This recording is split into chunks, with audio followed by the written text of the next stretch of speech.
ഏവർക്കും എൻ്റെ വ്ളോഗിലേക്ക് ഹൃദ്യമായ സ്വാഗതം. ആദ്യമായി വീഡിയോ കാണുന്നവർ തുടർന്നും വീഡിയോ ലഭിക്കാൻ സബ്സ്ക്രൈബ് ചെയ്ത് ബെൽ ബട്ടൺ അമർത്തി ആളമർത്തുക. ഞാൻ ഇന്ന് പറയുന്നത് ഞാൻ സ്ഥിരമായിട്ട് കാണുന്ന ഒരു വ്ളോഗറാണ്. എനിക്ക് ഇഷ്ടമുള്ള എന്ന് പറഞ്ഞാൽ വളരെ അർത്ഥവത്തായിട്ടുള്ള വാക്കുകളിലൂടെ നമ്മെ സമൂഹത്തെ ചിന്തിപ്പിക്കുകയും ചിരിപ്പിക്കുകയും ഒക്കെ ചെയ്യുന്ന ഒരു വ്ളോഗറാണ് യഥാർത്ഥത്തിൽ മൂപ്പൻസ് വ്ളോഗ്. അദ്ദേഹം ഇപ്പോൾ എല്ലാ ദിവസവും അദ്ദേഹം എന്തോ ഒരു പ്രധാന ജോലിയിൽ ഒക്കെ ഉള്ള ഒരു വ്യക്തിത്വമാണ്. മറ്റു പല കാര്യങ്ങളും അദ്ദേഹം ജീവിത തിരക്കുകൾ ധാരാളമുള്ള ചില വ്യക്തികൾ അങ്ങനെയാണല്ലോ. അവർക്ക് സമൂഹവുമായി ബന്ധപ്പെട്ട് ജീവിക്കുന്ന ചില ആളുകൾക്ക് കൂടുതൽ തിരക്കുകൾ ഉണ്ടാകും, കൂടുതൽ സുഹൃത്ത് വലയം ഉണ്ടാകും, ഒക്കെ ഉണ്ടാകും. അവിടെ ഇപ്പോൾ അദ്ദേഹം എല്ലാ ദിവസവും അഥവാ ശരാശരി അനുദിനം എന്ന് പറയും 2 വ്ളോഗുകൾ ചെയ്യാത്ത ദിവസമില്ല അദ്ദേഹം. അഥവാ എല്ലാ ദിവസവും 2 വ്ളോഗുകൾ അദ്ദേഹം ചെയ്യാറുണ്ട്. ആ മനുഷ്യനാണ് ഇപ്പോൾ ഏകദേശം ഒരു 5 ദിവസമായി വ്ളോഗുകളൊന്നും അദ്ദേഹത്തിൻ്റെത് കാണുന്നില്ല. അദ്ദേഹം വ്ളോഗ് ചെയ്യുന്നില്ല, ഇപ്പോൾ യൂട്യൂബ് ചെയ്യുന്നില്ല. യൂട്യൂബ് മടുത്തത് കൊണ്ടൊന്നുമല്ല, മാത്രമല്ല ഞാനൊന്നും ചെയ്യുന്നത് പോലെയുള്ള യൂട്യൂബുകളല്ല, വ്യൂവേഴ്സ് ഇല്ലാത്ത അല്ലെങ്കിൽ പ്രേക്ഷകരില്ലാത്ത ഞാനൊക്കെ വെറുതെ ചെയ്യുകയാണ് യഥാർത്ഥത്തിൽ. കാരണം ഞാൻ എത്ര വിലപ്പെട്ടത് പറഞ്ഞാലും, എത്ര അർത്ഥഗർഭമായ വാക്കുകൾ പറഞ്ഞാലും, സമൂഹത്തിന് പ്രയോജനപ്പെടുന്നത് പറഞ്ഞാലും, എൻ്റെ വ്ളോഗുകൾക്കൊന്നും ഇപ്പോൾ അടുത്ത കാലത്തായിട്ട് യാതൊരു ആ യൂട്യൂബ് അതിൻ്റെ അൽഗോരിതം എൻ്റെ കാര്യത്തിൽ പ്രവർത്തിക്കുന്നില്ല. അഥവാ ഒരു റെക്കമെൻഡേഷനൊന്നും തരുന്നില്ല എനിക്ക്. പക്ഷേ യൂട്യൂബ് എനിക്ക് റെക്കമെൻഡേഷൻ തരുന്നില്ല എന്ന് പറഞ്ഞിട്ട് ഞാൻ ഇനി യൂട്യൂബൊന്നും ചെയ്യുന്നില്ല എന്ന് പറഞ്ഞ് ഇരുന്നത് കൊണ്ട് ആർക്കാണ് നഷ്ടം? യൂട്യൂബിന് ഒരു നഷ്ടവുമില്ല. ഇനി അങ്ങനെ ഒട്ടനേകം ആളുകൾ എനിക്ക് യൂട്യൂബ് മടുത്തു, ഞാൻ ഇനി യൂട്യൂബ് ചെയ്യില്ല എന്ന് ഞാൻ തന്നെ പറയാറുണ്ട്. പക്ഷേ അത് എനിക്ക് നഷ്ടമെന്നല്ലാതെ എന്താണ്?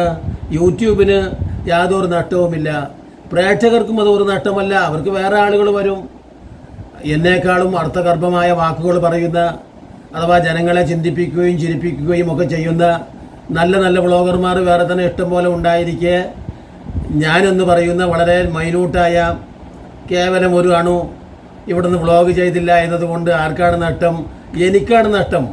അതുകൊണ്ടാണ് 4 വ്ളോഗുകൾ ഇല്ലാതായിട്ടും, അഥവാ 4 വ്ളോഗുകൾ എൻ്റേത് ടെർമിനേറ്റ് ചെയ്യപ്പെടുകയോ സസ്പെൻഡ് ചെയ്യപ്പെടുകയോ ചെയ്തു. അതിൻ്റെ പേരിൽ ഞാൻ എന്ത് ചെയ്തിട്ടില്ല? ആ യൂട്യൂബ് നിർത്താനൊന്നും തീരുമാനിച്ചില്ല. ഞാൻ ദൈവാനുഗ്രഹത്താൽ വീണ്ടും വ്ളോഗ് ചെയ്ത് തുടങ്ങി എന്നതുപോലെ തന്നെ. അപ്പം ഞാൻ പറയുന്നത് അത് ഒരു ആളുകളുമായിട്ട്, നമ്മുടെ സഹോദരങ്ങളുമായിട്ട് സംവദിക്കുക. നെഗറ്റീവ് കമൻറ്റുകൾ ചെയ്യുന്നവരുണ്ടാകാം, നമ്മെ വെറുക്കുന്നവരുണ്ടാകാം, അതോടൊപ്പം തന്നെ നമ്മെ സ്നേഹിക്കുന്നവരും ഇഷ്ടപ്പെടുന്നവരും ഉണ്ടാകാം. അത് നമുക്ക് കമൻറ്റുകളിൽ തന്നെ അത് കാണാൻ കഴിയും. ചില വീഡിയോക്ക് താഴെ കൂടുതൽ നെഗറ്റീവ് കമൻറ്റുകളാകും, അത് അവരുടെ അഭിപ്രായമാണ്. ചിലരുടേത് പോസിറ്റീവ് കമൻറ്റുകളാകും, അതൊക്കെ സംഭവിക്കാറുണ്ട്. പക്ഷേ ഒരു ഗുരുനാഥൻ ഒരു ശിഷ്യനെ അടിച്ചു എന്നതുകൊണ്ട് അല്ലെങ്കിൽ ശിക്ഷിച്ചു എന്നതുകൊണ്ട് ഇനി ഞാൻ ക്ലാസ്സിലേക്ക് പോകുന്നില്ല എന്ന് പറയുന്നത് കൊണ്ട് എന്താ പ്രയോജനമുള്ളത് കുട്ടിക്ക്? യഥാർത്ഥത്തിൽ അധ്യാപകന് ഇഷ്ടമുണ്ടായത് കൊണ്ട് ആ കുട്ടി നന്നായി തീരണം എന്ന് പറഞ്ഞത് കൊണ്ട് ആണ് യഥാർത്ഥത്തിൽ ആ അധ്യാപകൻ ആ കുട്ടിയെ ശിക്ഷിക്കുന്നത്, ആ കുട്ടിയെ ഗുണദോഷിക്കുന്നത്. മാതാപിതാക്കളൊക്കെ ശിക്ഷിക്കാറുണ്ട്, ഗുണദോഷിക്കാറുണ്ട്. അതൊക്കെ തങ്ങളുടെ മക്കൾ മോശമായിട്ട് പോവാതിരിക്കാൻ വേണ്ടിയാണ്. എന്നതുപോലെ തന്നെ നെഗറ്റീവ് കമൻറ്റിൽ ഞാൻ കാണുന്നത് അതൊരു അധ്യാപകൻ്റെ തിരുത്തായിട്ടാണ്, ഒരു മാതാപിതാക്കളുടെ തിരുത്തലായിട്ടാണ്. അതുകൊണ്ട് തീർച്ചയായിട്ടും ഞാൻ അതിനെ സ്വാഗതം ചെയ്യുകയാണ്. ഞാൻ ഇന്ന് വരെയും എൻ്റെ എല്ലാ വ്ളോഗുകളിലും ഞാൻ ഒരിക്കലും ഈ കമൻറ്റ് ബോക്സ് അസഹിഷ്ണുത നിറഞ്ഞ, വിദ്വേഷം നിറഞ്ഞ ഭാഷയിൽ കമൻറ്റ് ചെയ്തപ്പോൾ പോലും ഞാൻ ആ കമൻറ്റ് ബോക്സ് ഓഫാക്കിയിട്ടിട്ടില്ല. അത് പ്രതികരിക്കണം. എല്ലാ കാലത്തും എല്ലാ മനുഷ്യരും, അഥവാ മനസാക്ഷിയുള്ള മനുഷ്യന്മാർ, നീതിബോധമുള്ള മനുഷ്യന്മാർ ഞങ്ങളെ വിമർശിക്കൂ, ഞങ്ങളെ നെഗറ്റീവ് പറയൂ. അഥവാ എപ്പോഴും നമ്മൾ പ്രവാചകൻ്റെ ഒരു വചനം എടുത്തു പറയുകയാണ് ഞാൻ. അഥവാ നമ്മളെ ആത്മപ്രശംസ കൊണ്ട് ഇങ്ങനെ സന്തോഷിപ്പിക്കുന്നവരല്ല യഥാർത്ഥ സുഹൃത്തുക്കൾ, യഥാർത്ഥ മനുഷ്യന്മാർ. ആത്മപ്രശംസ നടത്തുന്നവൻ്റെ വായയിൽ മണ്ണ് വാരി നിറക്കണം എന്നാണ് പറഞ്ഞിട്ടുള്ളത് പ്രവാചകൻ. എന്ന് പറഞ്ഞാൽ ഒരാളെ വെറുതെ സുഖിപ്പിക്കുന്ന കുറേ ആളുകളുണ്ട് എല്ലാ കാലത്തും. പക്ഷേ അവർ നമുക്ക് ഒരു ആപത്ത് വരുമ്പോഴോ നമുക്കൊരു പ്രശ്നം വരുമ്പോഴോ നമ്മുടെ പ്രശ്നത്തിലൊന്നും ഇടപെടില്ല, അവരെ തിരിയിട്ട് നോക്കിയാൽ കാണില്ല. അങ്ങനെ ഒട്ടനേകം ആളുകളുണ്ട്. നമുക്കൊരു ആവശ്യം വരുമ്പോൾ നമ്മെ തിരിയിട്ട് നോക്കിയാൽ കാണില്ല. അതാണ്. അപ്പോൾ ആപത്ത് കാലത്ത് നമ്മുടെ ആത്മാർത്ഥമായിട്ടുള്ള സുഹൃത്തുക്കൾ ആണെങ്കിൽ അവർ തിരിച്ചറിയാൻ നമ്മുടെ ബുദ്ധിമുട്ടിൻ്റെ കാലത്താണ് നമ്മുടെ സാമീപ്യം അഥവാ നമ്മളോട് അടുത്ത് അവർ ഓടിയെത്തുന്നത്. അവർ നമ്മുടെ നല്ല കാലത്ത് സ്നേഹിക്കുന്ന മക്കളെയും നമുക്ക് അങ്ങനെ തിരിച്ചറിയാം. എപ്പോഴും ഉമ്മ ഉപ്പ അല്ലെങ്കിൽ സുഹൃത്തുക്കൾ ഇങ്ങനെ വല്ല ഭാര്യ ഭർത്താവ് ഫോൺ ചെയ്ത് ഇങ്ങനെ എപ്പോഴും ചാറ്റ് ചെയ്യുന്ന ഭാര്യ ഭർത്താക്കന്മാരല്ല യഥാർത്ഥത്തിൽ സ്നേഹമുള്ളത്. അങ്ങനെ ചെയ്തുകൊണ്ടിരിക്കുന്നതിനിടയിലാണ് ചില പുരുഷന്മാർ ചില കാമുകിമാരുമായിട്ട് ചാടിപ്പോകുന്നത്. ചില സ്ത്രീകൾ തൻ്റെ ഭർത്താവിനെ വഞ്ചിച്ചുകൊണ്ട് വേറെ കാമുകന്മാരോടൊപ്പം ഇറങ്ങിപ്പോകുന്നത്. അതൊക്കെ നമ്മൾ കാണുന്നുണ്ട്.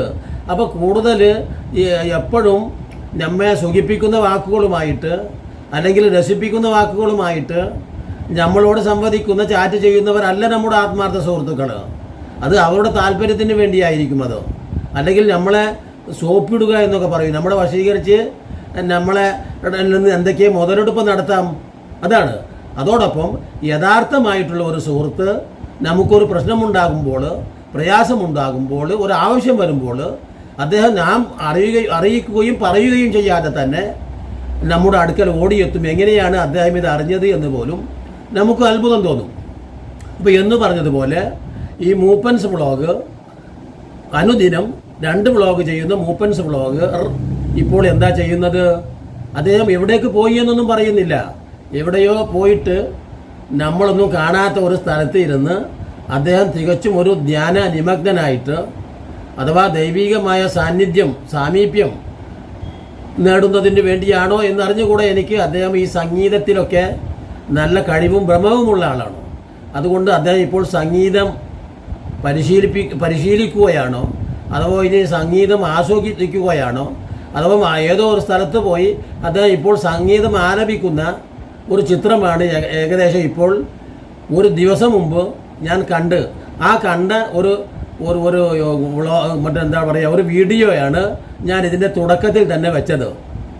ഇനി മറ്റു കാര്യങ്ങളൊക്കെ അദ്ദേഹം എപ്പോഴാണ് തിരിച്ചു വരുന്നത്, ഇനി അദ്ദേഹം തുടർന്ന് വ്ളോഗുകൾ ചെയ്യുമോ, എന്താണ് അദ്ദേഹം വ്ളോഗ് തൽക്കാലം നിർത്തിവെച്ച് ഇത്തരത്തിലുള്ള ഒരു സംഗീത പരിപാടിയുമായി ബന്ധപ്പെട്ട് യജ്ഞത്തിന് പുറപ്പെട്ടത്, അതൊന്നും നമുക്കറിഞ്ഞുകൂടാ. അദ്ദേഹത്തിൻ്റെ വീട്ടുകാർ കൂടെ ഉണ്ടോ, വീട്ടുകാർ കൂടെ ഇല്ലേ, ഒറ്റയ്ക്ക് പോയതാണോ, എത്ര ദിവസം കഴിഞ്ഞാണ് അദ്ദേഹം മടങ്ങുന്നത്, ഇതൊന്നും എന്നോട് ചോദിച്ച് വെറുതെ എങ്കിലും കാക്ക എന്ന് പറഞ്ഞ് എന്നെ ചീത്ത പറയണ്ട. ഞാനതറിയില്ല. ഞാൻ അദ്ദേഹത്തിൻ്റെ വ്ളോഗുകൾ കാണാതെ തിരഞ്ഞ് പരിശോധിച്ച് നടന്നപ്പോൾ ഞാൻ കണ്ട ഒരു വ്ളോഗ് ഈ ഷോർട്ട് അദ്ദേഹം ചെയ്തിരുന്നു. ആ ഷോർട്ടാണ് ഇപ്പോൾ നിങ്ങൾക്ക് മുമ്പിൽ ഞാൻ സമർപ്പിച്ചത്. അതിൽ നിന്നാണ് അദ്ദേഹം എവിടെയായിരിക്കും എന്നൊക്കെ ഞാൻ ഊഹിച്ചുകൊണ്ട് നിങ്ങൾക്ക് മുമ്പിൽ ഈ വ്ളോഗുമായി എത്തിയിട്ടുള്ളത്. ഇനിയും നല്ല നല്ല വ്ളോഗുമായി നിങ്ങളെ കണ്ടുമുട്ടുന്നതുവരെ നിങ്ങൾക്ക് നന്ദി.